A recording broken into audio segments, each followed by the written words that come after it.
Hi, I'm April from Feeling Crazy Mama, Moms and Mental Health.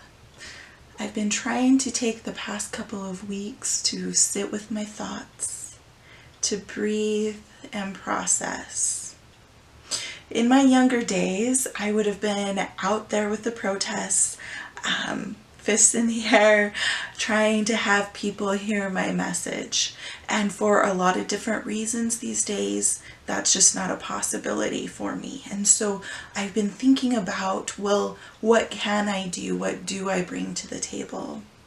And one thing that popped up for me is my training. I'm trained as a mental health therapist, and I've been working in that for the past 9, maybe 8 years. 8 years, not including training.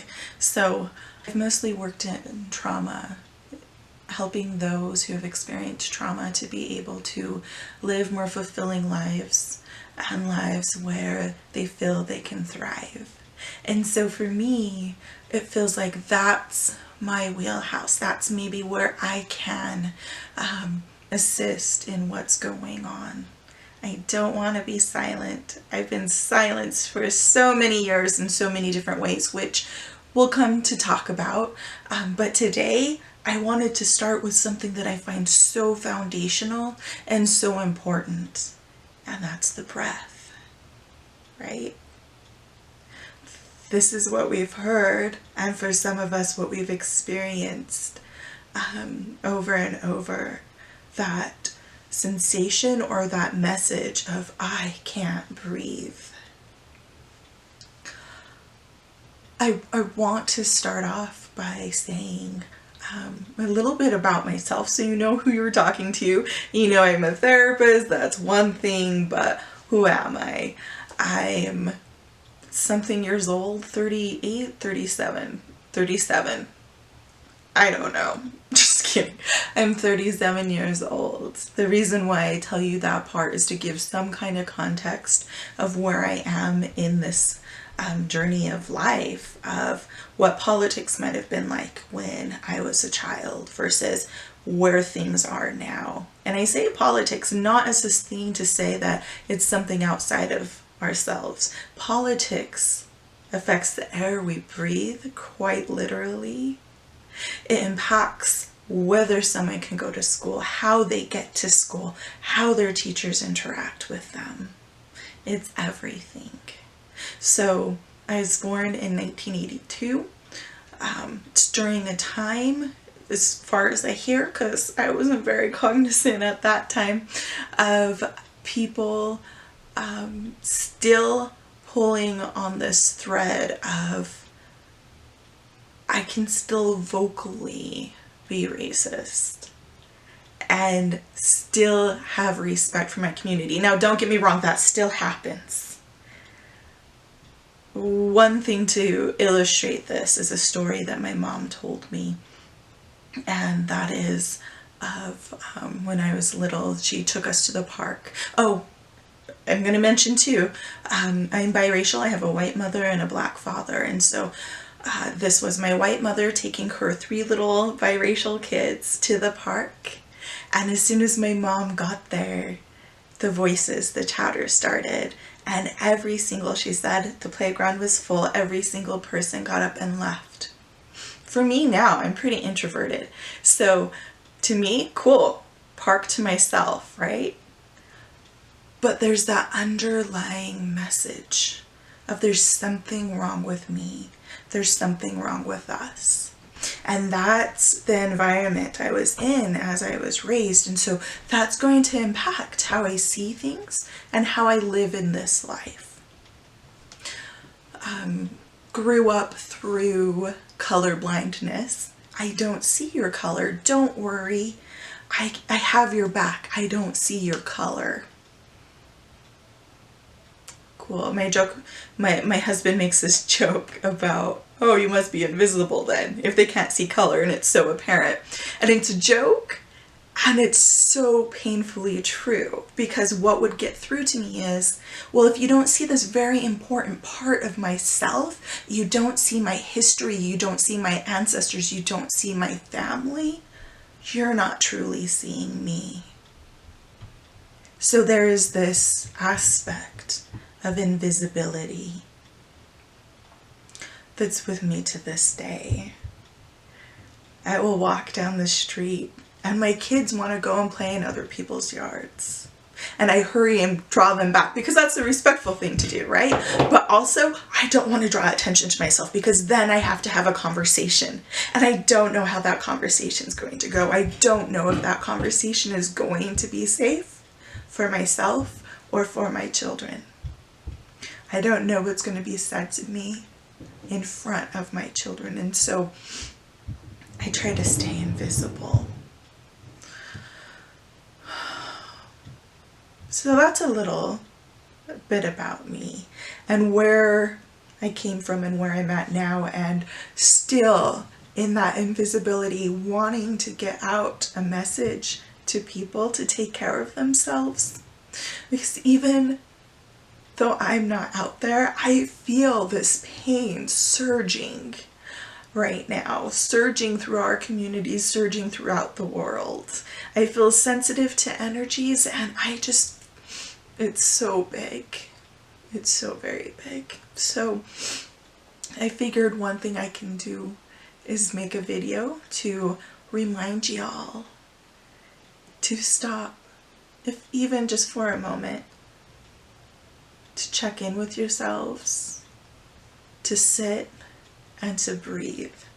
And I want to invite you to breathe in a certain way.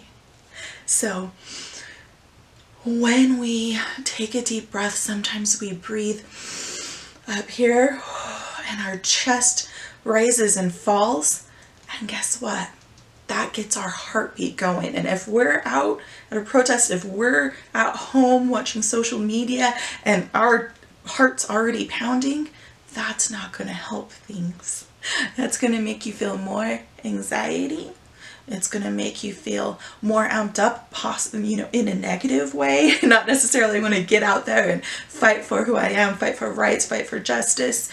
It's more this anxiety that we're not able to control, or I feel like I'm starting to have a panic attack. So what I want to invite you to do, and the camera angle isn't great for this, you can't really see my belly, so I'll try to talk you through it. But what I want you to do is try to breathe through your belly, okay? Breathing through our bellies helps our body know, it sends a signal throughout our body that we're going to be relaxing. It helps us to relax. So what I want you to do, just as a little test at first, is to put one hand on your chest and then put another hand on your belly. Just trust somehow that it's there, and take a deep breath. So take a deep breath. Notice, oh, there's my chest. My chest is rising. Okay, that's gonna increase some anxiety. So maybe if I lean back, I have no idea if you can see this, but I'm gonna put my other hands on my belly and I'm gonna focus on breathing into my belly so that my belly rises, and then when I breathe out, it falls. It's kind of like inflating a balloon where you breathe in and it expands and you release and it contracts. So breathing in,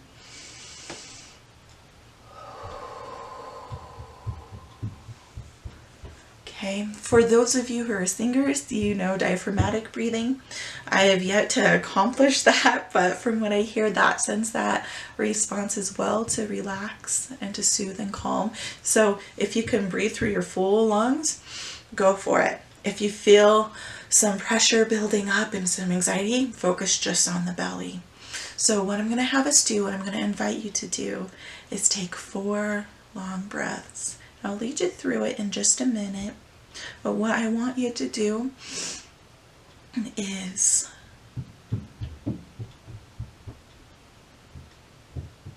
allow yourself to make sound.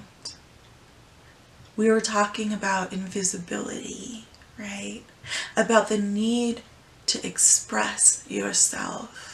And that's true in our anxieties as well. The things, the heavy feelings, the heavy emotions, the memories that are popping up. we need to voice those in some way. It doesn't mean you have to voice them to everyone around you. You can if you want to. But to have that energy of moving them out of your body instead of having that collect inside. So when I say breathe it out, it can be a, or it can be a, I'm a firm believer of scream therapy, of being able to move that energy outside of yourself. So if you're not in a place where you can scream, go somewhere you can. Going into the mountains, I'm in Utah, so sometimes that's a possibility. Going into your car, finding some way to be able to get that out if you need to get that out. Okay, so once again, I think when I lean back, it's hard to show that my belly is rising and falling, but that is what I want you to focus on, okay? So go ahead, and if you need to put your hand on your belly to make sure that you're focusing on that, go ahead and do that. So allowing yourself to breathe in to the count of 4, 2, 3, 4, and out your mouth, 2, 3, 4, breathing in your nose, 2, 3, 4, out your mouth, 2, 3, 4.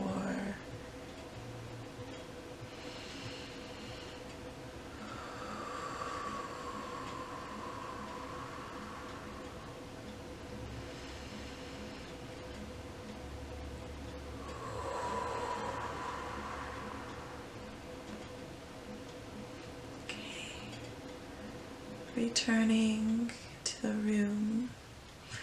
You can do that with your eyes closed, with your eyes open, whatever you want to do. Allowing yourself to breathe in, to remember the importance of that life breath, the essence that is inside of you, to feel it, to feel life, connecting with your body, your beautiful body.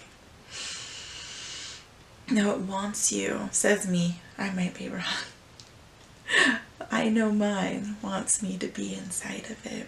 And when I get up here in my mind about everything that's going on, about all the injustices, and I try to learn all the things I can, getting in a very cerebral place, a very logical, rational, and yes, there's work to be done there. There are policies to be changed. And yet I myself come from a very emotional space.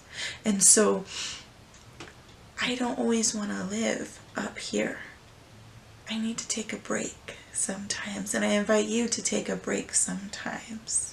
Okay, to take care of yourself. Doing the breathing allows yourself, your mind, body, soul, higher self, whatever you might believe in, to know that you care about you, that you're in it for you and your whole community, right? But in these moments, you're in it to take care of yourself, that you matter.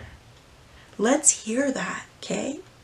When people are saying Black Lives Matter and we're talking about all the ways where we haven't mattered, it's important work, and I'll probably share some stories myself.